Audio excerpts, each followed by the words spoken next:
जब पूरा देश कोरोना जैसी महामारी के कारण खुद को बेबस समझ रहा था, तभी वहाँ कुछ लोग थे जो खुद को आत्मनिर्भर बना रहे थे। जी, हम बात कर रहे हैं दरभंगा शहर की अखिल भारतीय महिला सम्मेलन की औरतों के बारे में, जिन्होंने बहुत सी औरतों को एक साथ रोजगार प्रदान किए हैं और इस महामारी के समय लड़ने का साहस भी दिया है। ये काम हर व्यक्ति को बांटा हुआ है। एक कपड़े की नापी करता है तो दूसरा नापी किए हुए कपड़े को काटने का काम, और फिर हर कपड़ों को गिना जाता है ताकि किसी तरह की कोई चूक ना रह जाए। लॉकडाउन में इस संस्था ने तकरीबन 150 से भी ज़्यादा औरतों एक साथ जुटकर अपने आप को आत्मनिर्भर बना रहे हैं। नमस्कार, मैं हूँ वंशिका केडिया और आप देख रहे हैं अवाम तक। एक बार फिर हम जुड़े अखिल भारतीय मारवाड़ी महिला सम्मेलन के साथ। और देखिए, आज जैसे आप देख सकते हैं, ये सारे एक नए प्रोजेक्ट के साथ आपको दिखेंगे। इन लोगों ने चुना है कुछ लड़कियों को जो मास्क सिल के खुद के लिए आत्मनिर्भर का काम कर रही हैं। तो जुड़ते हैं इन लड़कियों से और पूछते हैं ये क्यों कर रही हैं और क्या इनके मन में है। जी, आप बता सकती हैं ये कार्य करने का आपके मन में कब आया? 10 दिन पहले, मतलब 1 महीना पहले ये आया, और बनाने में हम लोग को बहुत अच्छा भी लग रहा है। जी, जैसा कि आपने अभी देखा, कुछ लड़कियों ने भी इनके साथ दिया था, लेकिन अब देख सकते हैं जैसे कुछ औरतें बैठी हैं, तो इनसे भी बात करके देखते हैं। और आप एक चीज़ आपको मैं बता दूं, ये देखिए आप, इन्होंने मिथिला पेंटिंग जो दरभंगा की शान है उसको भी अपने में इस्तेमाल किया है। तो जानते हैं इनसे कि इसके पीछे इनका क्या मकसद है। जी, आप बताइए कि आप कहाँ से आती हैं और आपके ये जो आप सिल रही है मास्क, वो आपको कैसे मदद कर रहा है रोजगार के लिए? ये लॉकडाउन होने के कारण आर्थिक स्थिति खराब हो गई थी। यहाँ से हम लोग को काम मिला तो हम लोग को बहुत अच्छा लगा। हम लोग साग सब्जी ये सब खरीद सकते हैं और अपने पैर पे खड़ा हो सकते हैं, स्वावलंबी बने। यही मोदी जी ने बोले, जान है तो जहान भी है। तो हम लोग इस तरह का मास्क भी बना रहे हैं यहाँ, जो मिथिला का शान है। तो इसमें लिखा हुआ है, घर में रहे, सुरक्षित रहे, जान है तो जहान है। उसी पे हम लोग काम कर रहे हैं। हम लोग को काम करके बहुत अच्छा लग रहा है। ये काम करने का आपको किसने उकसाया, किसने बोला कि आप ये काम करके रोजगार कर सकती हैं?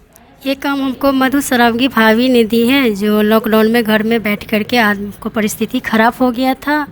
इसलिए ये काम करके हम लोग खुशी खुशी से अपना परिवार चलाते हैं और अभी कर रहे हैं। एक दिन में आप लोग कितने मास्क सिल लेती हैं?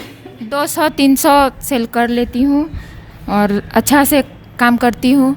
जैसा कि आपने अभी देखा कि सारी औरतें कैसे मास्क बनाती है और कैसे लोगों तक पहुंचाती है, और इन सब कार्य के पीछे एक शख्स है जिनका नाम है मधु सरावगी। तो चलिए उनसे बात करते हैं और उनसे पूछते हैं कि इस कार्य के पीछे उनका क्या उद्देश्य है। जी, आप बता सकती हैं आपका ये उद्देश्य क्या है इसके कार्य के पीछे? अभी जो लॉकडाउन के कारण लोगों की आर्थिक स्थिति बहुत दयनीय हो गई है, तो मैंने सोचा कि सबको कुछ मिले और घर की आर्थिक स्थिति अच्छी हो। इसीलिए मैंने ये मास्क बनाने का काम शुरू किया और सब लोग यहाँ से 500 रुपये तक कम से कम कमा के जाती हैं रोज़ का। तो आपने कितनी औरतों को और कितने लोगों को जोड़ा अपने से? कम 150 लोग रोज़ मेरे यहाँ आते हैं और अपना काम लेके जाते हैं। कुछ महिलाएं यहाँ काम करती हैं और मैक्सिमम अपने घर लेके जाती हैं और दूसरे दिन फिर ला करके मुझे दे देती हैं। अब मैं जैसे देख सकती हूँ कि आपके मास्क के ऊपर कुछ लिखा हुआ है और उस पर कुछ चित्र बने हुए हैं, वो क्या है? ये मिथिला पेंटिंग है। मास्क लगाना सबको कंपलसरी हो गया है, तो उसमें सुंदरता भी चाहिए। तो सुंदरता की दृष्टिकोण से भी लोग डिजाइनर मास्क पहनने लगे हैं। तो मैंने सोचा कि मैं मिथिला की हूँ, तो फिर मिथिला की जो आर्ट है हमारी मिथिला पेंटिंग, उसे पूरे लोगों जन जन तक पहुँचा हुआ है और आगे पहुँचाए। इसीलिए मैंने इसको मिथिला पेंटिंग करवा करके ये मास्क बनवाना शुरू किया और लोग काफ़ी पसंद कर रहे हैं। सबसे ज़्यादा मेरी सेल यही है, मिथिला पेंटिंग की सबसे ज़्यादा सेल हो रही है। बातचीत के दौरान हमें पता चला कि इस कार्य में मधु सरावगी अकेले नहीं थी, इसमें उनके पूरे लोग उनके साथ थे, उनकी पूरी एक टीम थी। तो जुड़ते हैं उनके टीम में से उनके सचिव और अध्यक्ष से और पूछते हैं कि उन्होंने हेल्प करने से पहले क्या क्या सोचा था। तो मैम, आप ये बताइए कि आप जो अभी सिलाई कर रही हैं वो किस मकसद से कर रही हैं, और आपने खुद सिलाई किया था? हाँ, मैंने खुद भी सिलाई किया और बाकी औरतों को भी सिलाई कुछ को सिखाया, कुछ को आती थी, उसको उन लोगों को आत्मनिर्भर बनाया ताकि ये हमारा प्रोजेक्ट अच्छा चल सके। अभी हमें मास्क की बहुत ज़्यादा ज़रूरत है, जो हमारा उनको भी कुछ काम मिले और हमारा मास्क भी रेडी हो, इसलिए हमने ये काम सोचा। जी, आप ये बताइए इसमें हाइजीन का आप लोग कितना ध्यान रखते हैं? हम लोग इसको हाइजीन का पूरा ध्यान रखते हैं। सैनिटाइज़ करके जब वो लेके आती हैं तो पहले सैनिटाइज़ करते हैं, फिर इसको हम लोग किसी के द्वारा सेल करते हैं। जब हम मधु सरावगी से बात कर रहे थे तो उन्होंने एक नाम लिया था आयुषी का। तो पूछते हैं उनसे कि वो उनकी मदद कैसे करती हैं। जी आप बताइए कि आप कैसे उनकी मदद करती हैं। मैं उनकी मदद इस तरह कर पाती हूँ कि आंटी से पता चला मुझे कहीं से कि आंटी अभी ऐसे मतलब सोशल वर्क में लगी हुई हैं, मास्क बनवा रही हैं। तो आंटी का एक मोटिव था क्या कि गरीब जो भी हैं, जो आज अभी बहुत आर्थिक स्थिति में बहुत ख़राब हो चुकी है, जिनकी उनको कुछ पैसे कमाई हो सके। तो आंटी से मेरी बात हुई तो आंटी ने बोला कि बेटा ऐसे ऐसे काम चल रहा है, मास्क सिलवाती हूँ और उनको जो पेमेंट होता है मैं पर डे कर देती हूँ।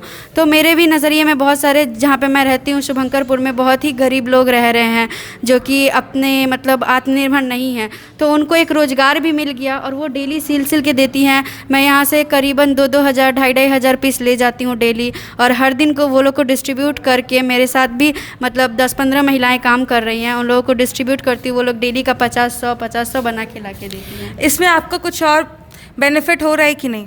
मुझे तो बस यही बेनिफिट हो रहा है कि मेरे वजह से और आंटी के वजह से किसी को रोज़गार मिल रही है और उनकी कमाई हो रही है, जिनसे कि उनके चेहरे पे जो इतने दिनों से, जो 2 महीने से हम लॉकडाउन हैं, उनकी वजह से ना अच्छे से खाना पीना कुछ भी नहीं हो पा रहा था, वो सब हो पा रहा है और वो फिर से मतलब मुस्कुरा रहे हैं। और इससे बड़ी बात कुछ नहीं हो सकती हमारे लिए। आशा करती हूँ कि ऐसे भी कार्य करते रहेंगे और लोग आत्मनिर्भर रहेंगे।